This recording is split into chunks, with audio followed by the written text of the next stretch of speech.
আসসালামু আলাইকুম, স্বাগত জানাচ্ছি ডিডিবি নিউজ 24 এর আন্তর্জাতিক সংবাদে। সংবাদের শুরুতেই থাকছে সংবাদ শিরোনাম।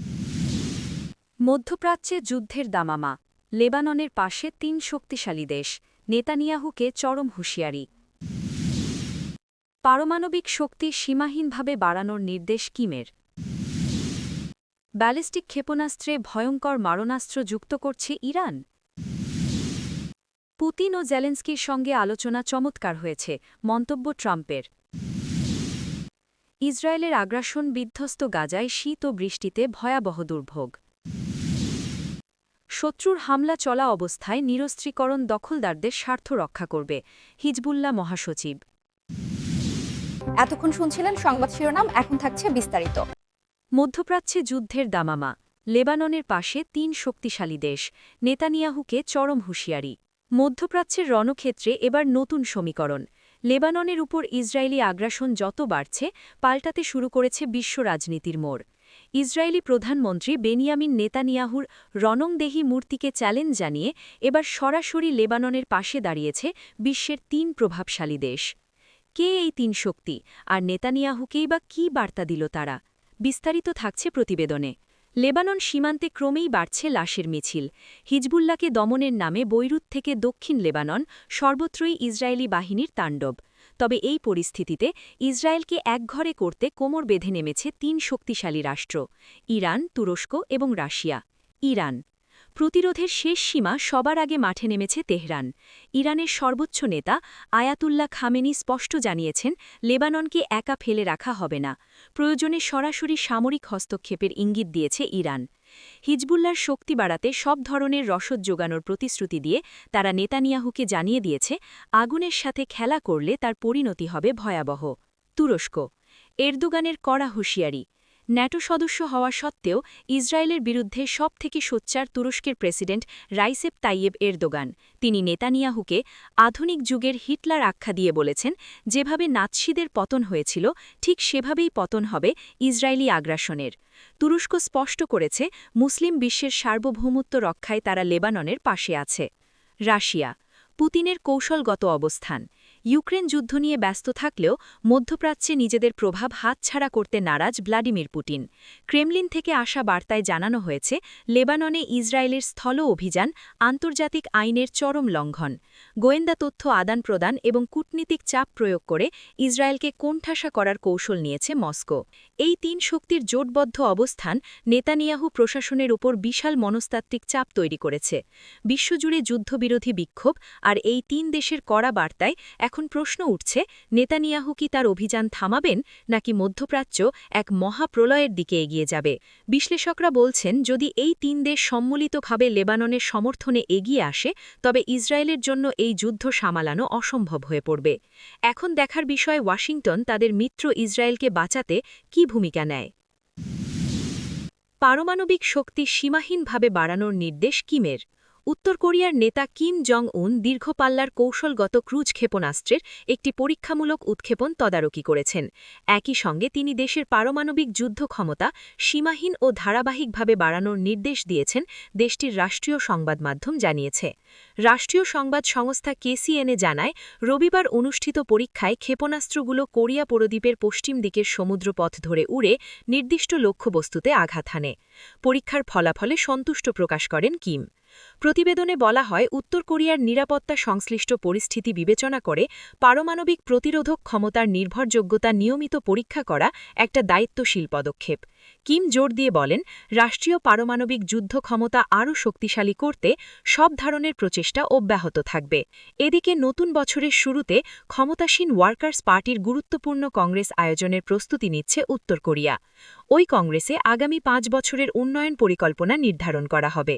এদিকে দক্ষিণ কোরিয়ার বার্তা সংস্থা ইয়োনহ্যাপ জানায়, রবিবার সকালে পিয়ংইয়াংয়ের কাছে সুনান এলাকা থেকে একাধিক ক্ষেপণাস্ত্র উৎক্ষেপণ শনাক্ত করেছে দক্ষিণ কোরিয়ার সেনাবাহিনী। তারা সতর্ক করে, বছরের শেষ দিকে উত্তর কোরিয়া আরও ক্ষেপণাস্ত্র পরীক্ষা চালাতে পারে। এর আগে কিম জং উন নির্মাণাধীন একটি পারমাণবিক শক্তিচালিত ক্ষেপণাস্ত্রবাহী সাবমেরিনও পরিদর্শন করেন। তিনি বলেন, দক্ষিণ কোরিয়ার পারমাণবিক সাবমেরিন তৈরির পরিকল্পনা উত্তর কোরিয়ার জন্য হুমকি, এর জবাব দেওয়া হবে। ব্যালিস্টিক ক্ষেপণাস্ত্রে ভয়ঙ্কর মারণাস্ত্র যুক্ত করছে ইরান। ইরানের ইসলামী বিপ্লবী গার্ড কোর আইআরজিসি তাদের দূরপাল্লার ব্যালিস্টিক ক্ষেপণাস্ত্রের জন্য রাসায়নিক ও জৈব ওয়ারহেড তৈরির কাজ শুরু করেছে। বিশেষ সূত্রের বরাতে এই খবর দিয়েছে গণমাধ্যম ইরান ইন্টারন্যাশনাল। সাম্প্রতিক সময়ে ইসরায়েল ও যুক্তরাষ্ট্রের সঙ্গে ক্রমবর্ধমান উত্তেজনার প্রেক্ষাপটে তেহরান তাদের সামরিক সক্ষমতা অপ্রচলিত পর্যায়ে নিয়ে যেতে এই গোপন মিশনে নেমেছে। গোয়েন্দা তথ্যের বরাতে জানা গেছে, আইআরজিসি এরোস্পেস ফোর্স ইতিমধ্যেই ক্ষেপণাস্ত্র উৎক্ষেপণ ব্যবস্থা দেশটির পূর্বাঞ্চলীয় এলাকাগুলোতে সরিয়ে নিতে শুরু করেছে। সেখানে কমান্ড অ্যান্ড কন্ট্রোল সিস্টেমের আধুনিকায়নের কাজ চলছে। ইসরায়েলি প্রধানমন্ত্রী বেনিয়ামিন নেতানিয়াহু বর্তমানে ফ্লোরিডায় অবস্থান করছেন। ডোনাল্ড ট্রাম্পের সাথে গুরুত্বপূর্ণ বৈঠকে ইরানের এই সম্ভাব্য হুমকি নিয়ে আলোচনার পরিকল্পনা করছেন। বিশেষ করে গত জুনের সংঘাতের পর ইরান যেভাবে তাদের ক্ষেপণাস্ত্র উৎপাদন কেন্দ্রগুলো পুনর্নির্মাণ করছে এবং আকাশ প্রতিরক্ষা ব্যবস্থা মেরামত করছে, তা আন্তর্জাতিক মহলে উদ্বেগের সৃষ্টি করেছে। গোয়েন্দা সংস্থাগুলো বলছে, আইআরজিসি এখন তাদের প্রচলিত ক্ষেপণাস্ত্র শক্তির পাশাপাশি একটি পরিপূরক প্রতিরোধ ব্যবস্থা গড়ে তুলতে চাইছে, যা মূলত ইরানের অস্তিত্ব রক্ষার লড়াইয়ে ব্যবহৃত হবে। ইরান আন্তর্জাতিকভাবে নিজেদের রাসায়নিক অস্ত্রের শিকার হিসাবে দাবি করলেও বর্তমান পরিস্থিতিতে তারা নিজেদের কৌশল বদলেছে বলে মনে করা হচ্ছে। আইআরজিসির নীতি নির্ধারকদের ধারণা, বড় ধরনের কোনো হামলায় অস্তিত্ব সংকটে পড়লে অপ্রচলিত অস্ত্রের ব্যবহারই হবে প্রতিপক্ষকে চরম মূল্য দিতে বাধ্য করার প্রধান অস্ত্র। পশ্চিমা গোয়েন্দা সংস্থাগুলো ইরানের এরোস্পেস ফোর্সের মধ্যে গত কয়েক সপ্তাহ ধরে অস্বাভাবিক তৎপরতা ও সংকেত শনাক্ত করেছে। তারা নিবিড় পর্যবেক্ষণ শুরু করেছে। সামরিক বিশ্লেষকদের মতে, ইরান যদি সত্যিই রাসায়নিক বা জৈব ওয়ারহেড মোতায়েন করে, তবে তা মধ্যপ্রাচ্যের শক্তির ভারসাম্য সম্পূর্ণ বদলে দেবে। তেহরানের ওপর আন্তর্জাতিক নিষেধাজ্ঞার চাপও বহুগুণ বাড়বে। পুতিন ও জেলেন্সকির সঙ্গে আলোচনা চমৎকার হয়েছে মন্তব্য ট্রাম্পের। মার্কিন প্রেসিডেন্ট ডোনাল্ড ট্রাম্প ফ্লোরিডায় ইউক্রেনের প্রেসিডেন্ট ভলোদিমির জেলেন্সকির সঙ্গে তার বৈঠক এবং একই দিনে রাশিয়ার প্রেসিডেন্ট ভ্লাদিমির পুতিনের সঙ্গে টেলিফোনে কথোপকথনকে চমৎকার বলে বর্ণনা করেছেন।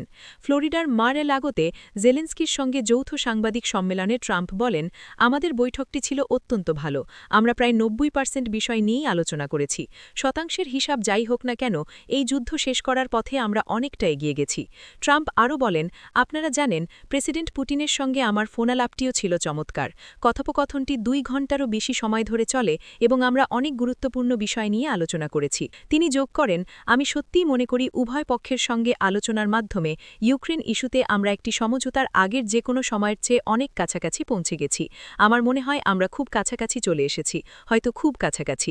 এদিকে ট্রাম্প ও জেলেন্সকির বৈঠকের পর ফ্রান্সের প্রেসিডেন্ট ইমানুয়েল ম্যাক্রন সামাজিক যোগাযোগ মাধ্যম এক্সে দেয়া পোস্টে জানান, নিরাপত্তা নিশ্চয়তা নিয়ে অগ্রগতি হয়েছে। তিনি বলেন, তথাকথিত কোয়ালিশন অব দ্য উইলিংয়ের দেশগুলি জানুয়ারির শুরুতে প্যারিসে বৈঠক করে তাদের সুস্পষ্ট অবদান চূড়ান্ত করবে। ইসরায়েলের আগ্রাসন, বিধ্বস্ত গাজায় শীত ও বৃষ্টিতে ভয়াবহ দুর্ভোগ। গাজার দেইর আল বালাহাতে উত্তরের জাবালিয়া থেকে বাস্তুচ্যুত 4 সন্তানের মা শাইমা ওয়াদি।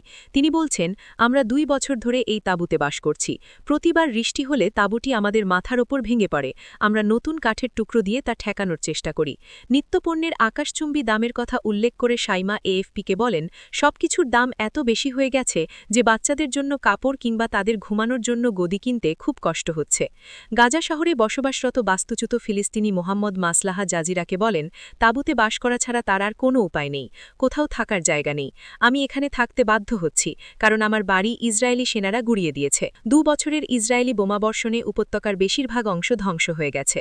এখন হাজার হাজার বাস্তুচ্যুত ফিলিস্তিনি তাঁবুতে শীতকালীন বৃষ্টিপাতের শিকার হচ্ছেন। শনিবারও উপত্যকা জুড়ে ভারী বৃষ্টিপাত এবং তীব্র বাতাস ছিল। মেরু নিম্নচাপ এখনও বয়ে চলছে। আবহাওয়াবিদ লাইথ আল আল্লামি আনাদুলু সংবাদ সংস্থাকে জানান, এই শীতে ফিলিস্তিন ভূখণ্ডে এটি 3য় মেরু নিম্নচাপ চলছে। আগামী সোমবার থেকে 4র্থ নিম্নচাপ আঘাত হানবে বলে পূর্বাভাস দেওয়া হয়েছে। এই মাসের শুরুতে ভারী বৃষ্টিপাতের ফলে গাজা জুড়ে তাঁবু এবং অস্থায়ী শিবির প্লাবিত হয়েছিল। ইসরায়েলি আক্রমণে বেশিরভাগ বিল্ডিং ধ্বংস বা ক্ষতিগ্রস্ত হয়েছে। ডিসেম্বরে এ পর্যন্ত বৃষ্টিপাত এবং ঠান্ডায় 3 শিশুসহ অন্তত 15 জন মারা গেছে। গাজার কর্তৃপক্ষের মতে বেশ কয়েকটি বিল্ডিং ধ্বংস হয়েছে। গত 48 ঘণ্টায় ইসরায়েলি গুলিতে 4 জন নিহত হয়েছে, আর 25 জনের মৃতদেহ উদ্ধার করে হাসপাতালে নেওয়া হয়েছে। গত 10 অক্টোবর যুদ্ধবিরতির পর থেকে ইসরায়েল কমপক্ষে 414 জনকে গুলি করে হত্যা করেছে। এসব ঘটনায় আহত হয়েছেন 1142 জন। গত 2 বছরে মৃতের সংখ্যা বেড়ে 71,266 জন হয়েছে।